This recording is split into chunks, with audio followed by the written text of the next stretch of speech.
Hi everybody, this is Deidre Courtright, checking in with you again. This is day 2 of the Clean Eating Challenge, so I'm excited for you. I hope you've been doing fantastic so far.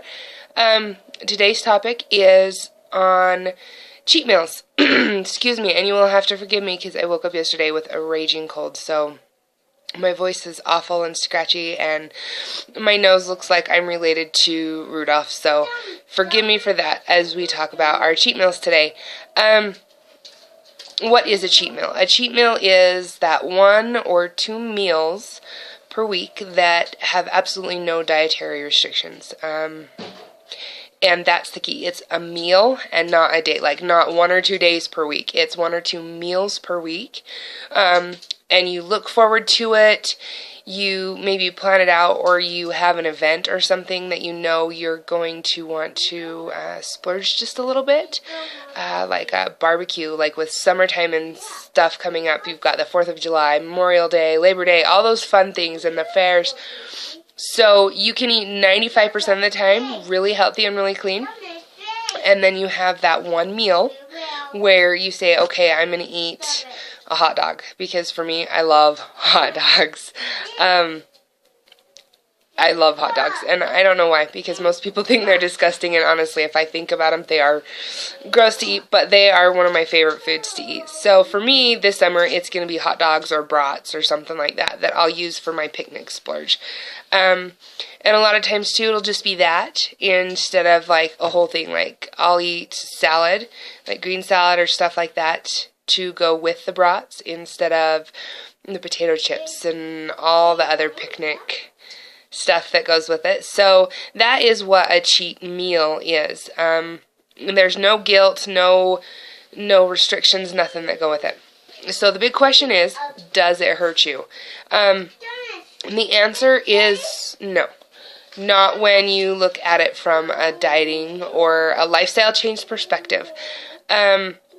If you're still eating clean 95% of the time, having that 1 or 2 meals per week that don't follow these guidelines is okay. From the workout that I'm doing, the reason being is your body sometimes can go into starvation mode. That means you've restricted the calories to the point that your body thinks you are going to die without food. So it starts storing food even though it doesn't need to. So for me, for a health standpoint and weight loss standpoint, I need to have a cheat meal once in a while, just to make sure I shock my body and make it realize that it's not starving to death. It's okay. So you'll notice too, when I post my pictures of my food and stuff, there's a lot more than what looks like normal. And that is just because of the high intensity of the workouts that I'm doing. My body needs to wean itself off of the extreme amount of calories that I'm used to consuming without causing damage. So that's something else that you'll need to think about too. Don't just cut out every ounce of food and just eat rabbit food, as what we like to call it in my family. Because it's not just quote-unquote rabbit food. It's healthy food. You still need calories to live. You still need carbs to live. You still need proteins to live. You even need healthy fats to live. So please make sure you're getting your rounded out. I guess it's not rounded out if it's pyramid. Make sure you're eating properly. And there'll be a link that I'm going to try to get posted on here too, to Michi's Ladder. That'll help you even more so with deciding what's good and what's not to eat and making substitutions. So, on with the cheat meal, is it okay thing.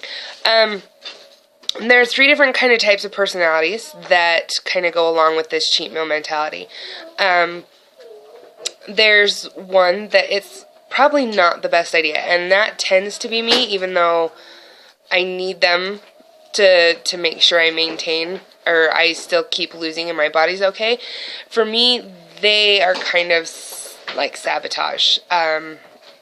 With dealing with the food addiction and everything like that, if I have a cheat meal, then I tend to want to make it a cheat day. And if I have a cheat day, then I tend to want to make it a week, and so on and so forth. So I have little to no control over it once I get started with it, and that's really hard. So that's the first type of personality. You have absolutely no control over it, so it's better to just stay away from it altogether than to put yourself in the position to binge on it.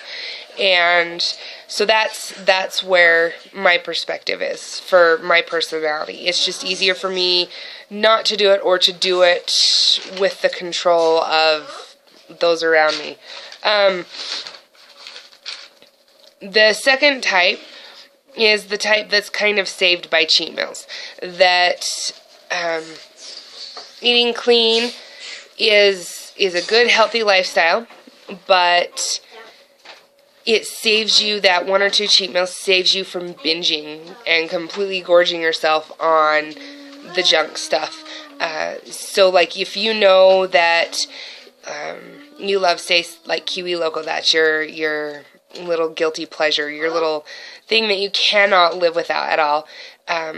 If you eat clean 95% of the time, and know that you get that one treat a week, or that one treat every, couple of weeks, or every couple of days, whatever it is for you, that saves you. That saves you from just going into freak out mode and thinking, I'm never going to get Kiwi Loco again, so I've got to eat it all right now. I guess I am a mesh of the two mentalities, because I do go into that. If I think I'm never going to get chocolate again, oh boy, do I go into, like, major freak out mode. So that's kind of the other thing, too, on that. The third personality, it doesn't really matter either way. They can go 100% of the time for 6 months and then have a cheat meal and be like, okay, back to 100%. Or, it just doesn't matter either way to them. They can either do a cheat meals or they can do without them. It's just comes naturally for them. So that's just kind of what the deal is with cheat meals. It's something that you need to decide. And so you think about that, and I want you, for your assignment today, I want you to post below, in a comment below this video, on what personality type you are. If you're 1, 2, or 3, or if you're a combination of a couple of them, like I am, let me know what your personality types are, and we will work through this together, and keep on posting, and keep on being part of this group, and thank you for watching this, and you have a great rest of your day.